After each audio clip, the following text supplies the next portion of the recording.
Ladies and gentlemen, welcome back to Driven Wyld. Today we are finishing out our series with misconceptions about ghost kitchens with Mico, the entrepreneur. How are you doing, Mico? I'm fine. We did the first half of this and we had this posted the other day. If you guys haven't seen that, make sure you go in the description and check out our previous interview on the subject. We have the whole playlist locked in there with all of the collaborations we've done with all different creators. And of course, if you want to check, see any of Mico's content, all of that is also down below. But there's a lot of misconceptions that we have yet to go over. We had like a 5-thing slideshow. We got through 2 of them. So Mico and I are gonna finally go through the last of them. The content of this video does not contain as never intended to be legal, business, financial, tax, or health advice of any kind. This video is for entertainment purposes only. It is advised that you conduct your own research and consult qualified professionals before applying anything you find online. With that said, let's get started. Ghost kitchens from restaurants. The most common ghost kitchen you'll find is the ghost kitchen that is actually in a normal restaurant. I say normal because this is your Denny's, your Chili's, the restaurants you see all the time. And this is a digital restaurant that is only available online, whether it's through Doordash UberEats or Grubhub, or they only have a website and they operate it out of that one restaurant. Now, one of the statements that they make is they're pretending to be a small business owner. This is the meltdown pretending to be Denny's. This is Nathan's. Yeah, sometimes not even a small business that we're talking about. It's another big business inside of another big business, really. A big brand name like Nathan's Famous Hot Dogs. I think you were the one that showed me that one, is Nathan's Famous Hot Dogs. And it's funny because the customer is unaware of that until it actually happens. So that's where the point of that is built upon. So why don't we have you start off on what you think about that? So I think with the gig apps, I think not just only tell us that this brand is inside of another brand, you need to tell that to the customer. I think you have, and I had a list. I don't know what I did with the list, but I had a list of all the restaurants that have different ghost kitchens. And I want to say Denny's may be the number one with like a lot of different ghost kitchens. And it looks great online when you see, oh, AB hot dogs and CD ice cream and EF, you get the picture. Yeah. So, but then when they get AB hot dogs and then it's in a Denny's bag or have a Denny's sticker on there, they're like, did I order Denny's? Hold on, let me. But when you're hungry, you just go ahead and eat it. You probably think about it later. Yeah. But I think most people, if you told them up front and was honest about it, they probably wouldn't care. They don't care. It's funny because I don't think most people would care. I think the most noise about it would be if they discovered it online, so then they make a big deal about it online. But if they were like the meltdown by Denny's and it's about products that aren't normally available on a normal Denny's menu, they probably wouldn't care. In fact, they might actually find that they discovered this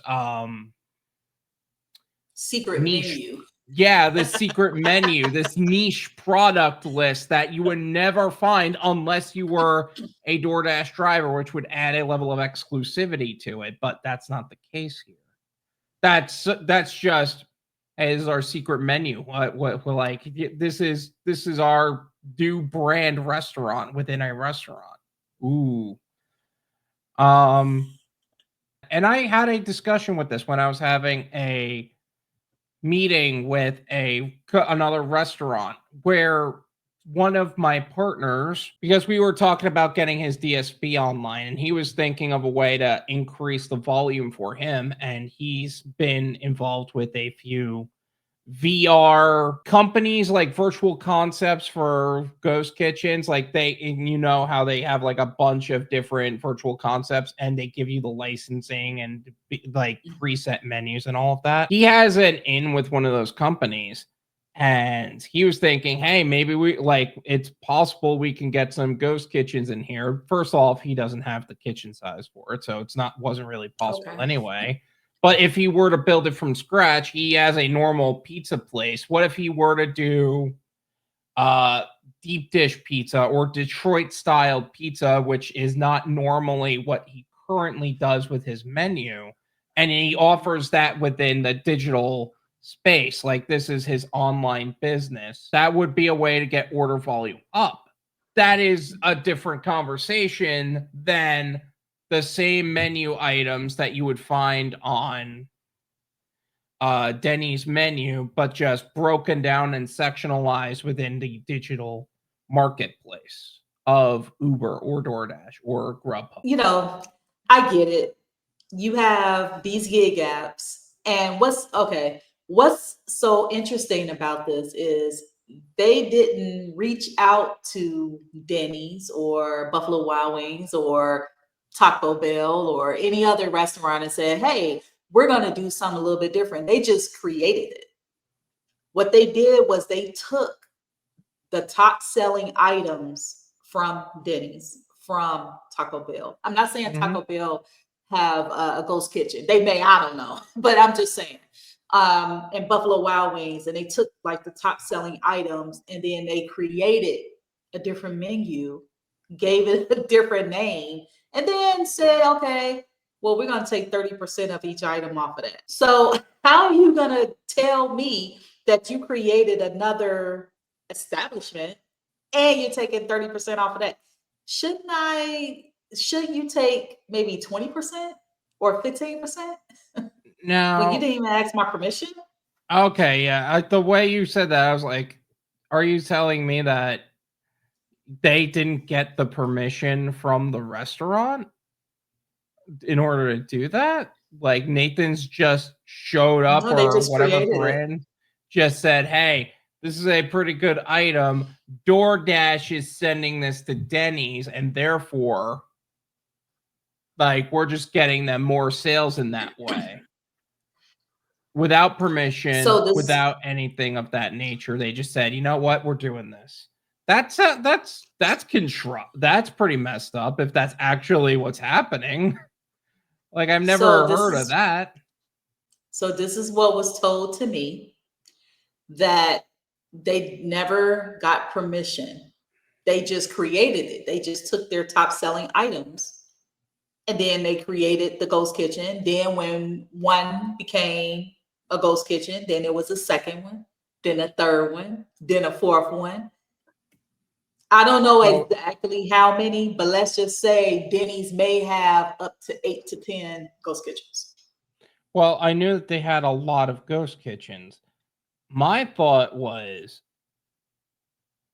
so DoorDash is making or somebody is making these ghost kitchens for them, and they're just letting it happen? Or is Denny's making the ghost kitchens and just having somebody run it? Why Because would if that's you the think case, about it? What? Go ahead. No, I was going to say, think about it. If I came, like Doe Beverage, if I came to DoorDash and say, okay, I want to create another ghost kitchen or another business up under me, I don't want to give you 30%. You're already taking 30% from the first business. So think about it. They're not going to come to DoorDash and say, hey, let's create another business, a ghost kitchen inside of what we have. I think what it was when, and I don't want to say this huge content creator, but when he does burgers. You got another one that does cookies. You got another one that does like something else, sweets. Yeah. These celebrities were doing these, and they were creating these type of businesses inside of regular businesses. I'm not saying that's where the idea came from, but originally, when I first saw this, it was Uber Eats that actually started in my opinion, that started the ghost kitchens within restaurants. I don't Then when I know. was working on DoorDash, then they had it. I'm just saying when I first saw that, I saw it on Uber Eats first. I don't know who did it first. I don't know who did it first, but I don't think it was the celebrities that started. I think I knew Tender Shack long before the launch of Mr. Beast Burger or any of these like celebrity based brands that they license their products out for. Like I don't think you know what? I could be wrong. Maybe that is where it came from, but I remember seeing Ghost Kitchen, specifically Tender Shack. I think that was the first one I ever picked up from in Outback. No, because Tender Shack, yeah, actually, I think it was Tender Shack, and it was in both Outback Steakhouse and Carrabba's Italian Grill because they have both the same parent company. Like all these like little like these food chains, all like some of them have this one overarching parent company over them. And Tender Shack was involved in all of those restaurants. I don't know if if that's still a thing or if they just moved on with that concept, but I think that was the first of its kind. And then I don't know if DoorDash.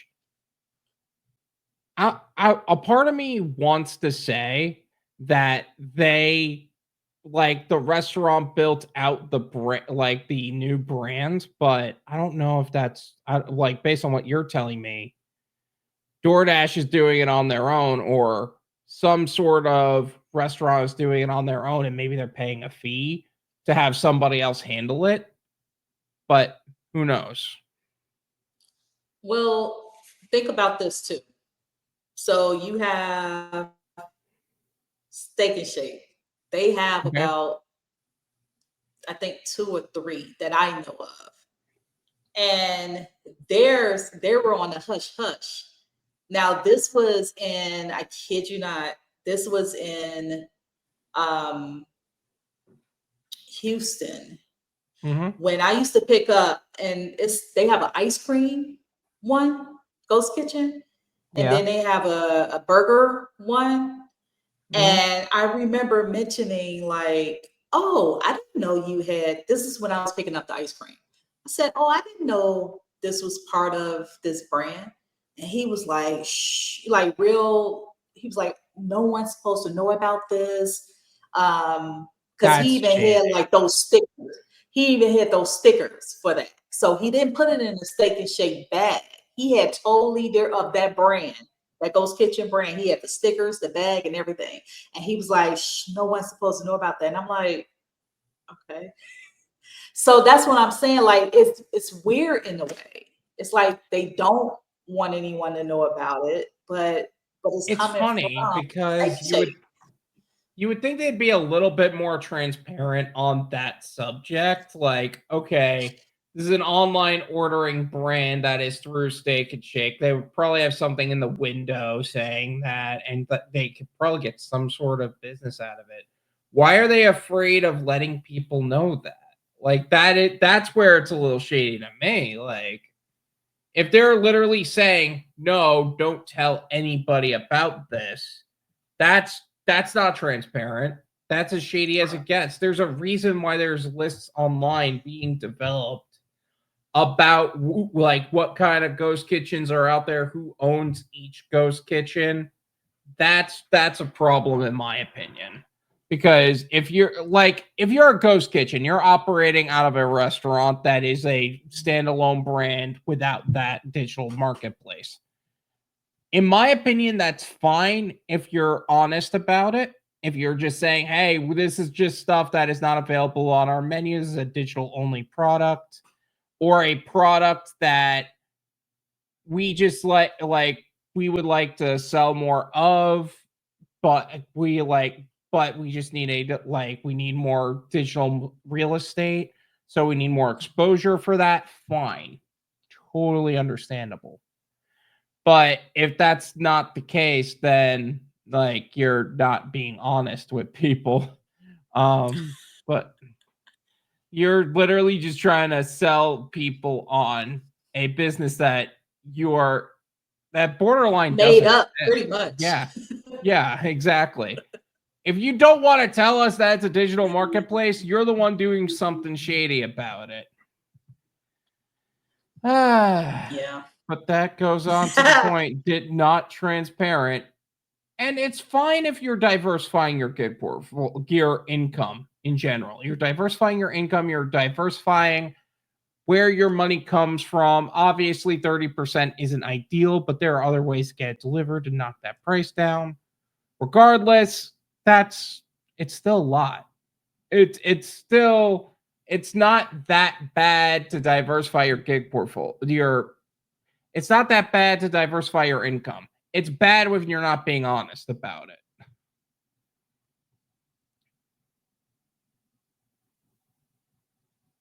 Yeah. So I don't know. I just think that so think about it. You have a gig company, they get 30% of every order from each restaurant, retail or package company. And then the ghost kitchens. So they making money off of that. Mm-hmm. Can you imagine how much money they're making? Mm-hmm. It's ridiculous. Mm-hmm. And now the driver doesn't even get paid to, if they go and pick it up and then the order was stolen or whatever happened it disappeared. Let's just say it disappeared. They don't even get no type of compensation on the Uber side.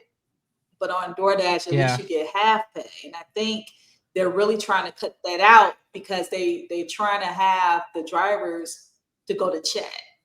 Like you can't even call. I have when I have those, and I don't want to get off into that because we're not talking about that. But when I have to call DoorDash and say, hey, I was here at the restaurant and this order is not here, they want you to go through chat. And then the first thing I do is I type in the chat, please call me. Because if you go through the chat, 9 times out of 10, you're not going to get paid. Facts. They're really trying to phase that out. They don't want to pay you anymore. They don't want smart drivers going to them and talking to a person. They're trying to push as many of them into these AI chatbots that are going to wall them off as much as possible. Like that is what they're trying to do. That's always been how DoorDash is, though. They wanna take the people out of the gig economy in a way, like the support system side, because believe it or not, there used to be a time where they were so supportive to their drivers. They had offices, literal offices in each region that you can go to, get bags, talk to a person. And if you got deactivated, you could talk to that person. And see what you could do to get reactivated. If you want to be a part of a large order program, get the tax. They can onboard you for you. And you could do that. And then Top Dasher started to phase in and COVID happened. So they closed down the offices with the promise of bringing them back once all this was over. Didn't actually happen. They IPO'd. They started to sell all those shares away. And what ended up happening? Base pay kept dropping and dropping and dropping. Support systems started going away.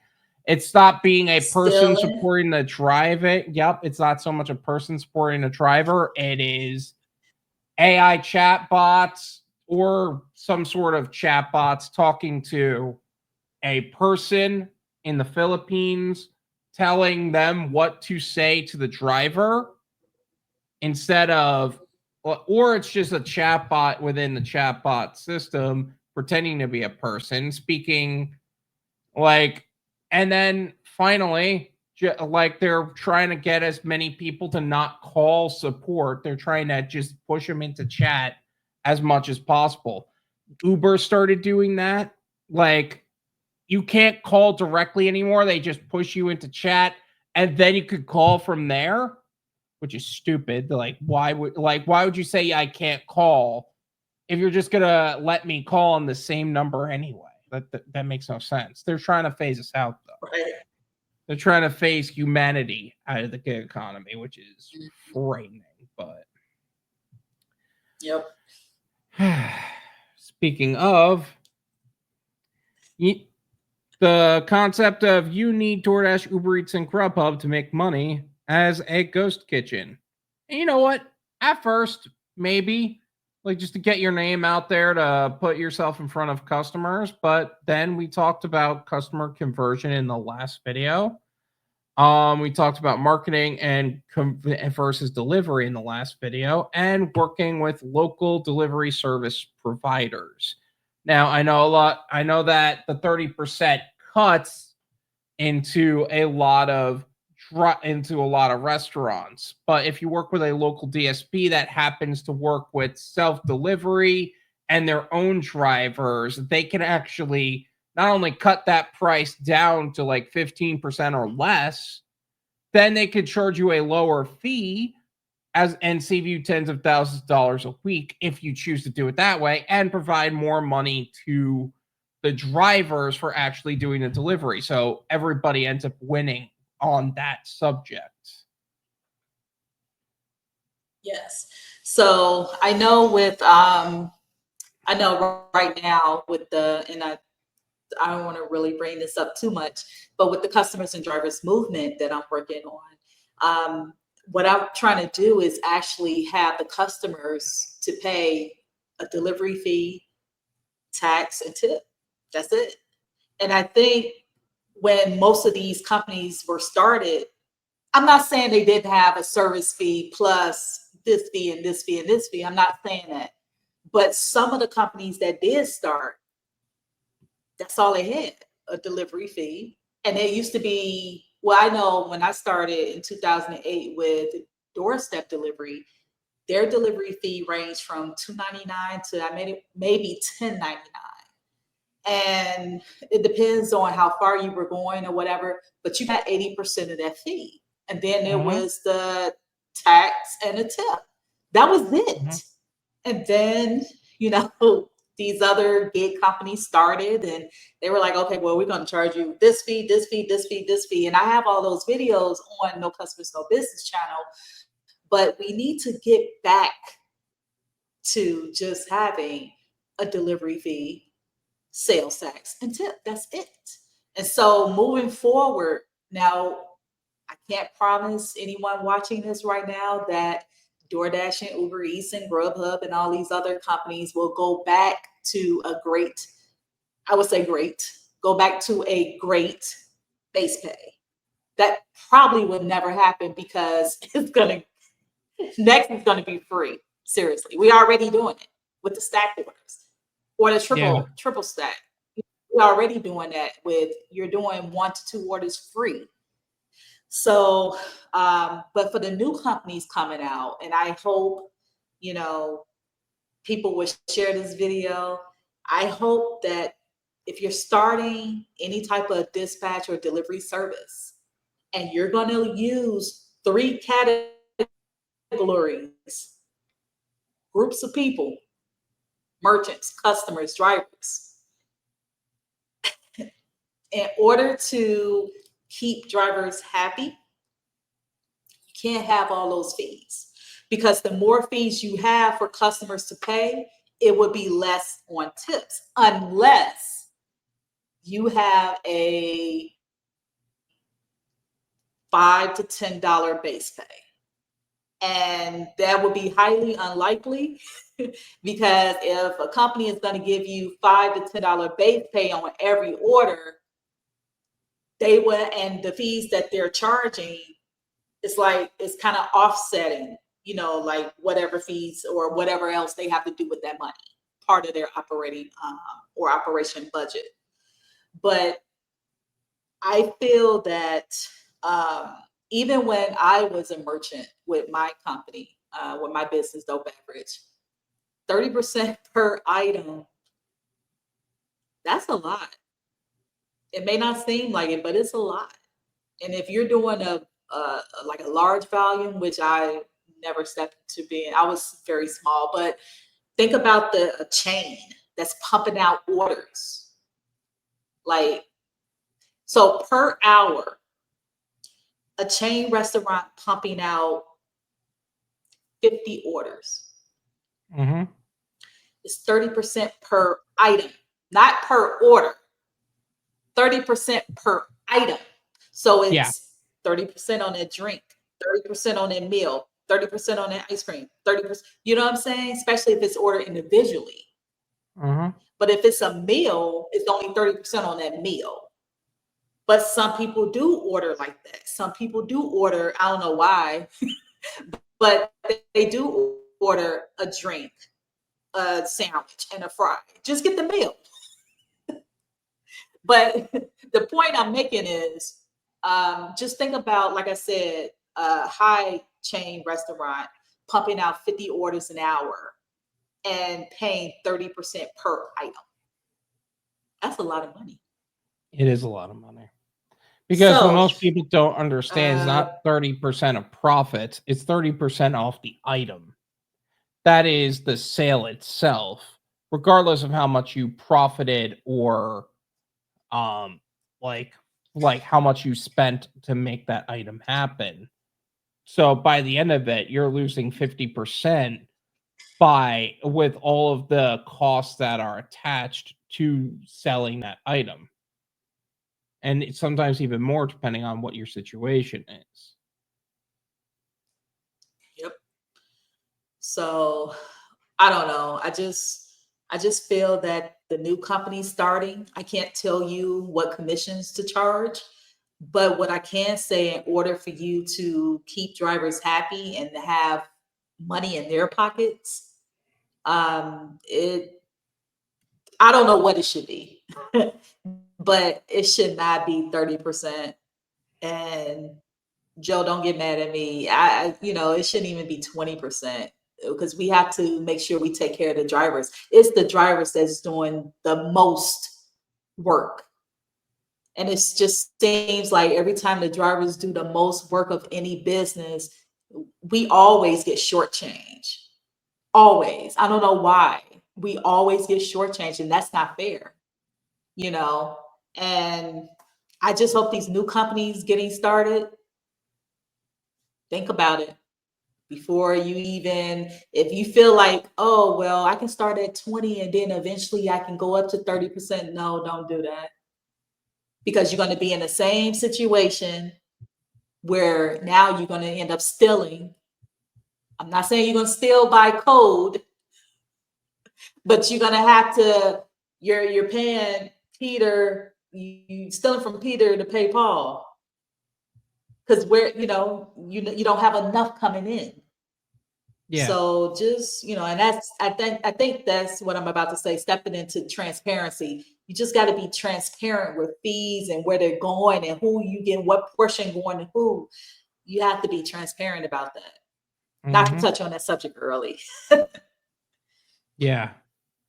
Yeah. And you know what? Since we're on it, why not at this point? No transparency. Not always clear it is a ghost kitchen. We talked about that. National brands used as ghost kitchens, Nathan's. Brands with physical locations as well as ghost kitchens. Maggiano's, Little Italy. I don't know if you ever heard of that place. It's probably one of my favorite Italian places. I pick up all the time. Yeah, and they're part of the parent company that owns Chili's. And sometimes you'll even see somebody like order Maggiano's and you show up at a Chili's. And let me tell you something. As somebody who loves Maggiano's, that's heartbreaking. I love Maggiano's. I don't want to show up to Chili's and expect that I'm going to get the fried zucchini. Have you ever had their fried zucchini, by the way? Oh my God.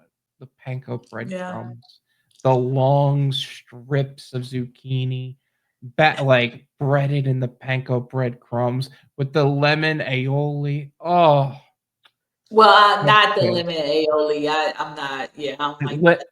You know, it does go really well in my opinion.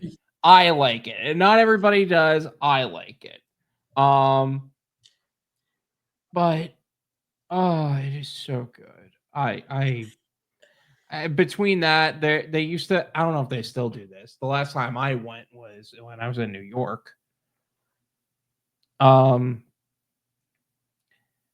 The lemon, not the Maggiano's used to have like a buy one take one home deal for the pastas, and I would absolutely devour their pasta up there, devour it, and then I'll take it home, have lunch the next day. It was great. I don't know if they're still doing it. That was pre-pandemic and in New York, but I don't know if they are. That'd be great. Yeah, I'm not sure if they're still doing it here in Orlando, but I was just there yesterday. And I usually, the only issue with getting Maggiano orders, every time I get, and they pay well, it's $2, $3 a mile, but I don't want to drive to Kissimmee or Disney. It's like all the orders, they go over there. Like, give me something Mhm. that's going down the street. And for some reason, no. And it's like, and sometimes I look at it, I'm like, $27 for 12 miles. Okay, I'll finish my quota. But then Yeah. I go out there. I go out there. Actually, it ends up being 10 miles because it's 2 miles to get to the restaurant. So it's Mhm. technically $27 for 10 miles. But then it's the me coming back. Yeah, it's highway miles, but it's me coming back through all that traffic. Mhm. So until you were, yesterday I had one and I had to wait for the 10 minutes to time out, because it took too long. They told me, oh yeah, in 5, 10 minutes. When they say, oh yeah, 5 to 10 minutes, it's not gonna happen. It's Yeah, not you gonna know, happen. it's funny that you say that because I feel like wait times is one of the things on gig platforms that I've always had a problem with because sometimes restaurants say 5 minutes, then they either forget you or they just told you 5 minutes just to brush you off and Mhm. don't even get me started on me pissing like me just getting furious at some of the people that do that because every time I do that, you want to know what I do? Yelp. Like ridiculous wait times, like disrespectful staff. Oh, what? Oh, you're suddenly really good at your job and will hand me the goddamn meal? Oh, what happened? You realize there are consequences to your actions. Oh my goodness. 1 star. Wow. Yeah, I don't go that far. I I am do. brutal. I teach people that there are consequences to messing with gig workers. Ugh. I don't Wow. let I don't let people treat other people poorly. I just don't allow for it. I don't care what your reasoning is. I don't care if you don't like gig workers or if you were just doing whatever the manager told you blindly. Like I get it, but you got to be honest with the people that you're working with. That's just reality.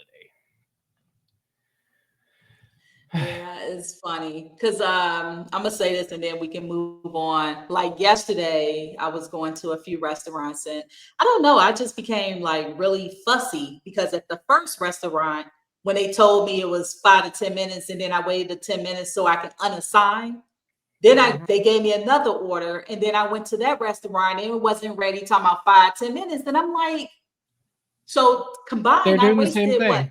30, right? I wasted 20 to 30 minutes. So I don't go on Yelp and like do reviews, but what I do is like I have this disgusted, frustrated look on my face because it's like you got to be kidding me. And then I have to like walk out because if I stay in there, I'm just gonna sit in front of their face just like this, like I'm my arms like this, Yep. like waiting. And I don't want to be that person, but don't tell me 5 to 10 minutes when it said that I should be picking up in 2 minutes. Like, you got to be kidding me. We don't get paid to wait. Mm-hmm. So, why do you think like, I make a yeah, thing about it online? I make sure I I'm make not a at that thing level about it yet. online.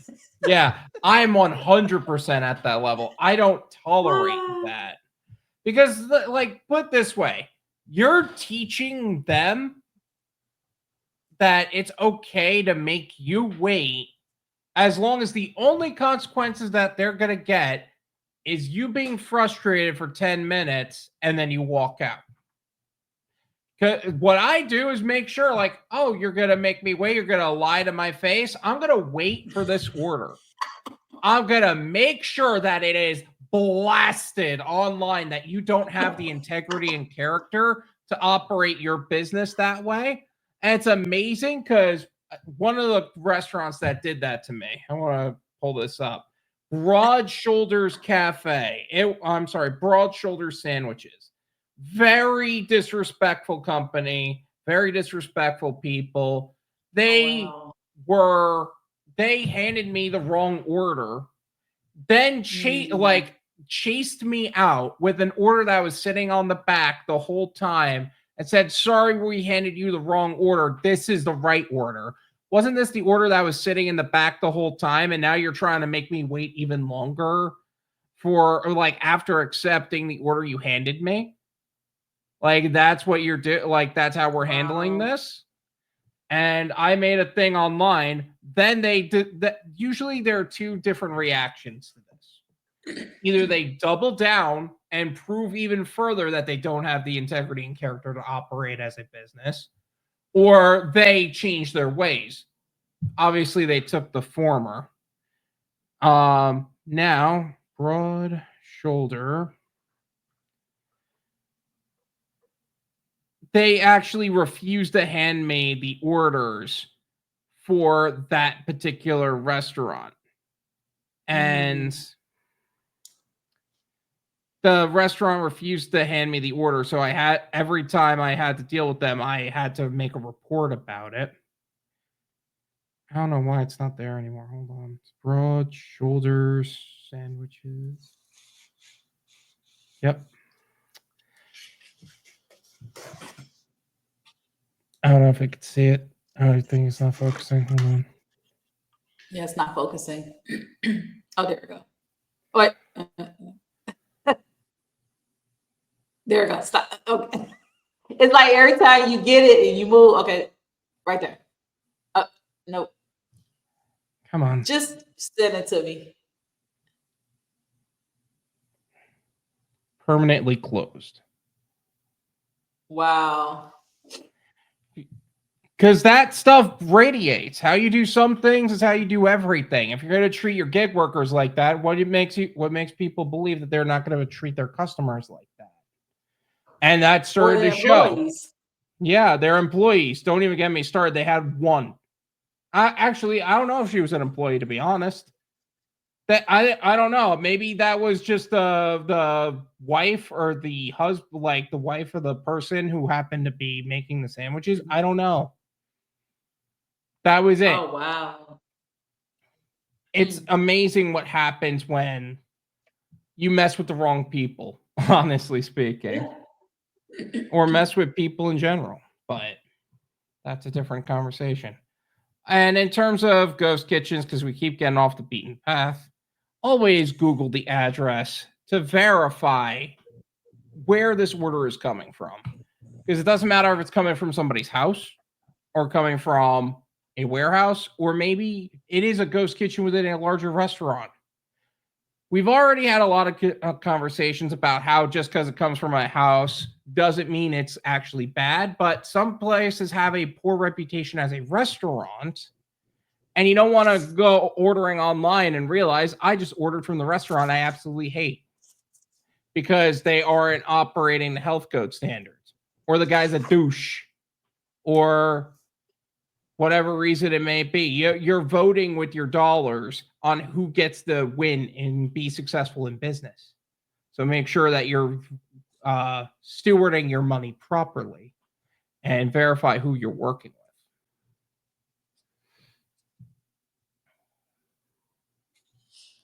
Yeah, I agree. Are we touching on transparency as a ghost kitchen?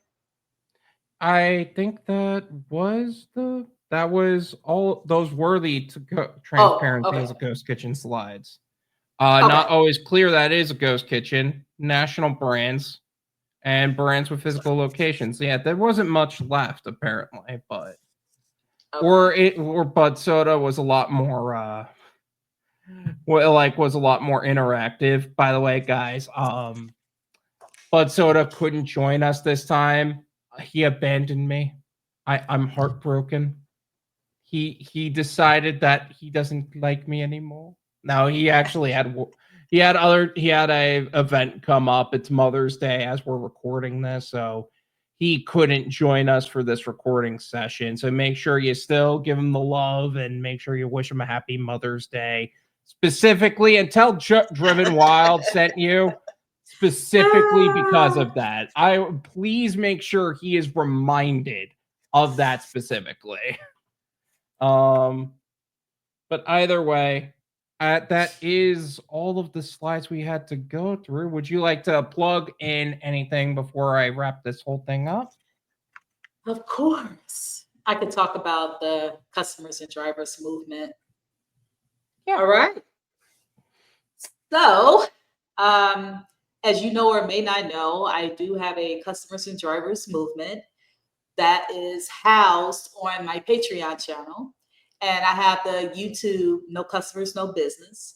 So those links will be in the description below. Please go and click on those links. Make sure you subscribe to the channel because I'm on a road of getting this channel monetized. Also, become a member of the Patreon channel so you can learn more about the customers and drivers movement. Drivers, I need you to start telling people about this customers and drivers movement to your customers, and to also think about being a entrepreneur, small business owner, whether it's a dispatch or delivery company, whether you have one client or 25 clients. It's time to step up and be a leader. And I get it. You may not want to start your own business because it is a lot of responsibility. But if you can be a driver of someone else who started their own dispatch or delivery company that's local, that would be great as well. Also, within a year or so, it's going to be restaurants getting off the gig apps and going back to having their own delivery drivers per location. But this time around, it's going to be 1099 delivery drivers that they're going to be hiring.